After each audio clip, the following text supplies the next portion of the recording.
सुगस Reliance industries ने आज अपने क्वार्टर वन के रिजल्ट्स अनाउंस कर दिए। ये है कंपनी के रिजल्ट्स, कंसोलिडेटेड रिजल्ट्स के अलावा इस वीडियो में हम चार्ट्स भी डिस्कस करेंगे, तो एंड तक देखना। शुरुआत करते हैं कंपनी के नंबर से।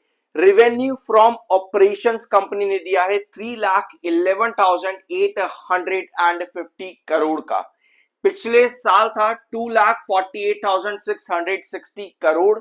तो ईयर ऑन ईयर बेसिस पर कंपनी ने बहुत बढ़िया इंप्रूवमेंट दिखा है। 25% का ये ग्रोथ हो जाता ऑलमोस्ट कंपनी का ईयर ऑन ईयर बेसिस पर। वेयर आज एक चीज नोट करना, जो रिक्वायर्ड ग्रोथ था वो था 12.50% का, और कंपनी ने ऑलमोस्ट 25% प्लस का ग्रोथ दिया है एनुअल बेसिस के ऊपर, जो कि रिक्वायर्ड ग्रोथ से डबल है।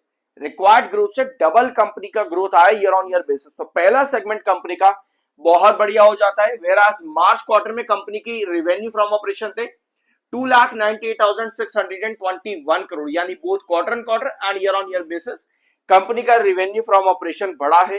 टोटल इनकम हो जाती है 3,18,400 पे, और मार्च में थी 3,03,668 पे। पिछले साल थी 2,63,779 करोड़ पे। ऑलराइट, अब आते हैं आपके नेक्स्ट सेगमेंट, कंपनी के खर्चे यानी एक्सपेंसेस। यहां पर जरूर बड़े होंगे, रीजन आप सभी को मालूम है, छुपा किसी से भी नहीं है। अगर आप रीजन जानते हो तो कमेंट बॉक्स में जल्दी से बताओ। ऑलराइट, तो टोटल एक्सपेंसेस कंपनी का आए हैं 2,87,770, जो कि पिछले साल थे 2,26,633। मार्च में थे 2,75,873 करोड़। तो ऑफकोर्स कंपनी के जो एक्सपेंसेस हैं रिवेन्यू के साथ अगर आप कंपेयर करोगे, वो भी आपको बढ़ते देखने को मिले both quarter and quarter and year on year basis पे। सो अब आते हैं कंपनी के direct profit after taxes. Alright, ये रहा कंपनी का प्रॉफिट बिफोर टैक्स। अगर आप चाहो तो इस प्राइस को भी रीड कर सकते हो। हम सीधा प्रॉफिट आफ्टर टैक्सेस यानी कि प्रॉफिट फॉर द पीरियड पे आते हैं। 23,196 करोड़ ये कंपनी का इस साल जून का प्रॉफिट है। पिछले साल यही प्रॉफिट था 30,783 करोड़, यानी ईयर ऑन ईयर बेसिस पर कंपनी का प्रॉफिट गिर गया है 700 करोड़ से ज्यादा। ठीक है, गिव मी 1 सेकेंड, 7,000 करोड़ से ज्यादा, 700 नहीं, 7,600 करोड़ के आसपास कंपनी का profit after taxes year on year basis पर ड्रॉप किया है।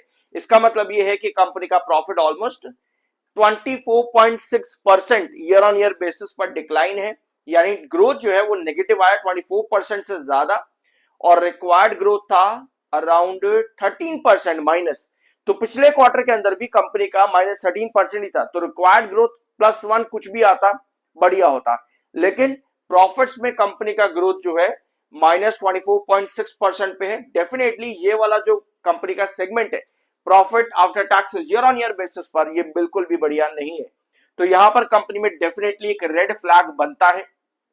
और मार्च में था कंपनी का profit 20,616 crore. Of course quarter and quarter basis पर कंपनी के प्रॉफिट पर एक बढ़िया सा इंक्रीज दिखा है, but year on year basis growth percentage company का काफी खराब है प्रॉफिट्स के अंदर। प्रमोटर ने इस क्वार्टर के अंदर अपनी होल्डिंग जो है इंक्रीज करी है रिलायंस इंडस्ट्रीज में ही। और टेक्निकली एक चीज नोट करो, यहां पर टेक्निकली 40.9 पर एमएफआई, 55.9 पर आपका आरएसआई है। सब्सक्राइब नहीं किया है तो जरूर कर देना अभी तक, आई एम एनआरएसएम सर्टिफाइड। अब आते हैं आपके मेन पॉइंट्स के ऊपर। रिजल्ट्स हमने देख लिए, सब चीज हम लोगों ने यहां पर नोट कर ली है, बिल्कुल कर ली है। यहां पे आपको दिखेगा आज के दिन की जो डिलीवरीज आई हैं वो 62% पर है। एनएससी बीएससी का डाटा मिला करके ऑलमोस्ट 62% पर कंपनी की डिलीवरी आज के दिन आती है।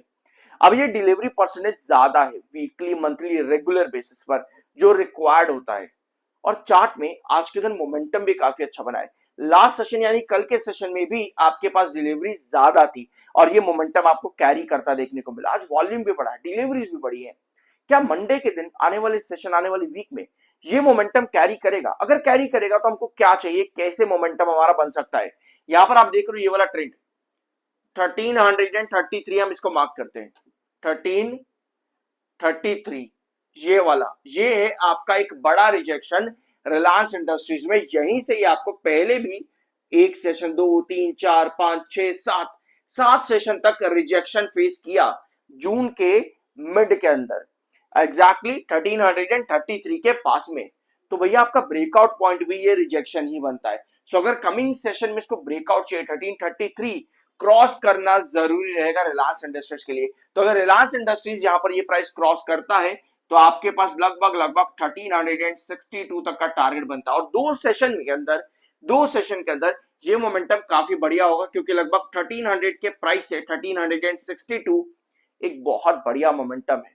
ऑलराइट, देखते हैं क्या पॉसिबिलिटीज बनती है। 1333 एक बड़ा हर्डल है।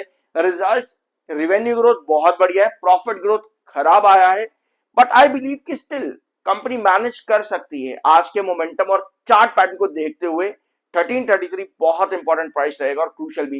इनफैक्ट डिलीवरी परसेंटेज जो कि आपका हायर साइड पर है, ये भी कहीं ना कहीं मदद कर सकता है। तो देखते हैं 1333 आने वाले वीक में किस तरह से परफॉर्म करेगा। सब्सक्राइब जरूर करना। I am NR certified. मिलता अगले वीडियो में।